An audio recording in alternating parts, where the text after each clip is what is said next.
Well, it's VEDA again, and since, as always, it starts the day after Trans Day of Visibility, I figured I'd update how that is or isn't going.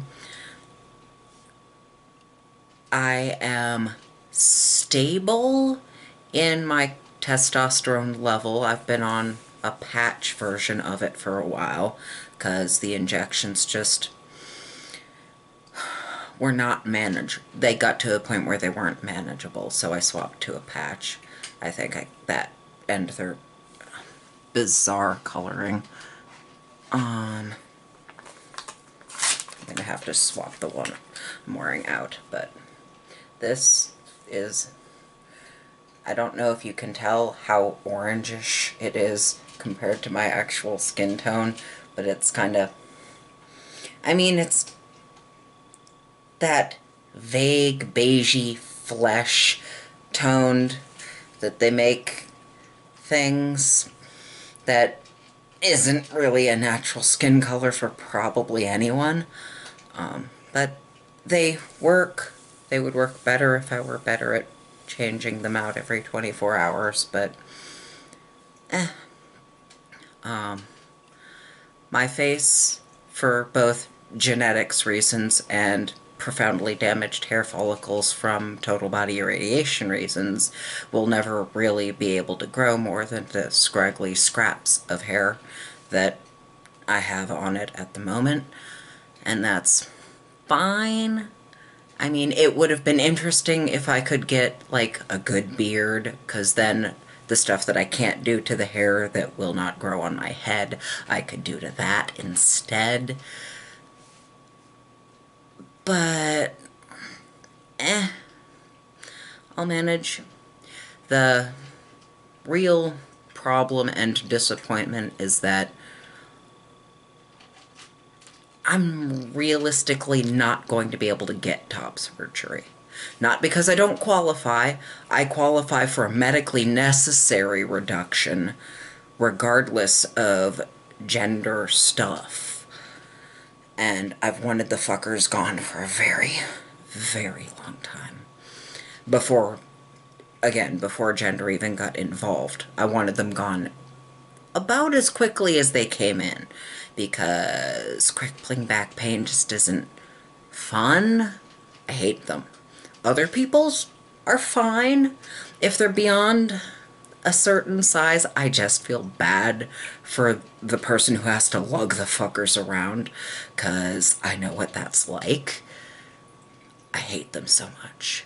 But because parts of the medical community are still profoundly fat phobic, some plastic surgeons, and I mean, it is least surprising to see fat phobia in plastic surgeons because vanity is their fucking job.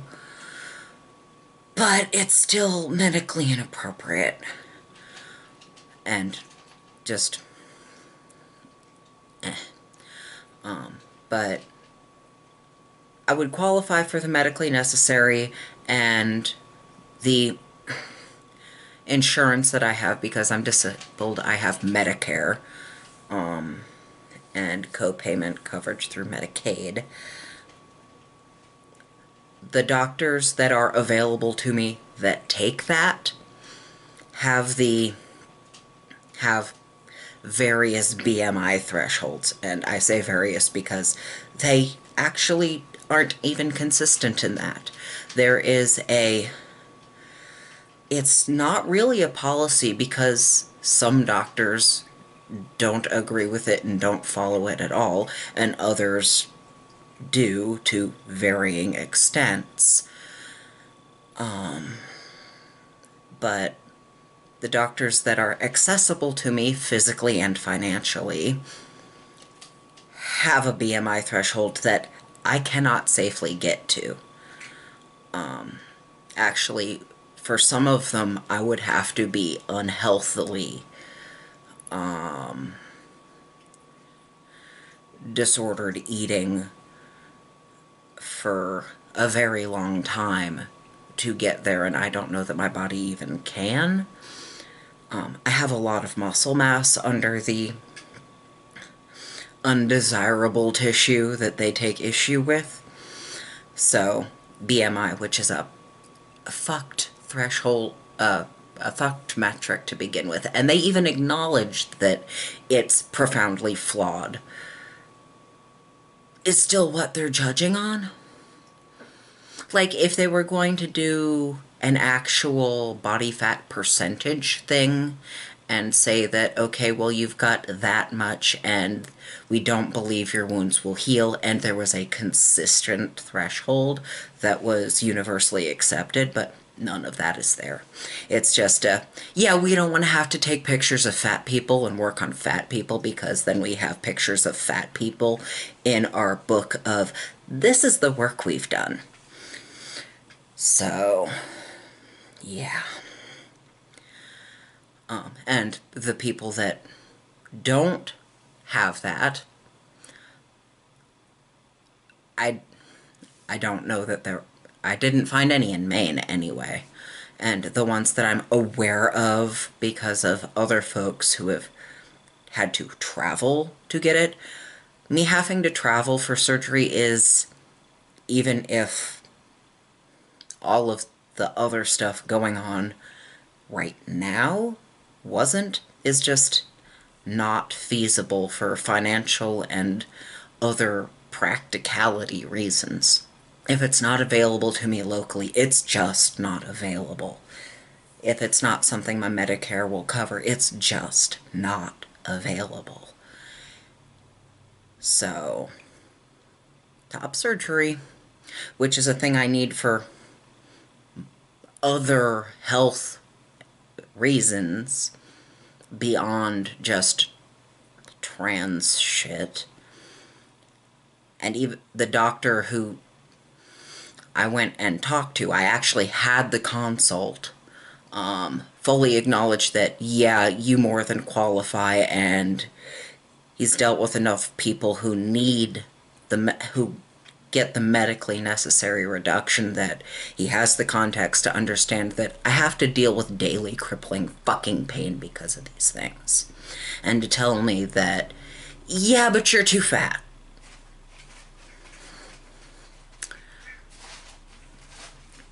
There seems to be a failure in the first do no harm part of that, especially with the other factors of the inconsistency in the application of this arbitrary threshold and dubious guideline. Because if it were a, yeah, we all are on the same page of there's incisional breakdown beyond a certain threshold, they would have a actual universal threshold for that, but they don't.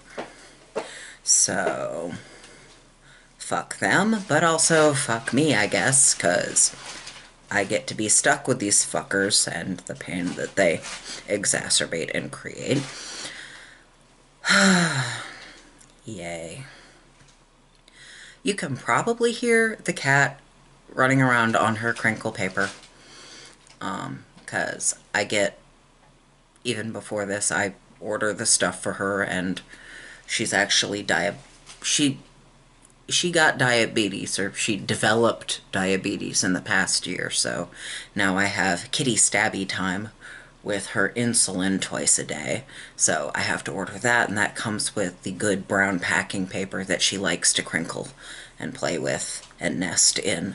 One of the Chewy boxes, because I order her big bags of cat food and her pine litter. In those, I have one of those just set up as a crinkle box filled with the paper that she nests in and pulls out and plays with. So you will likely, in most, if not all of these, hear her crinkling on the paper in the living room, because the living room is hers. I don't really use it. It's not like I had people coming over, even when they could, because people I know and like live too fucking far away for that shit.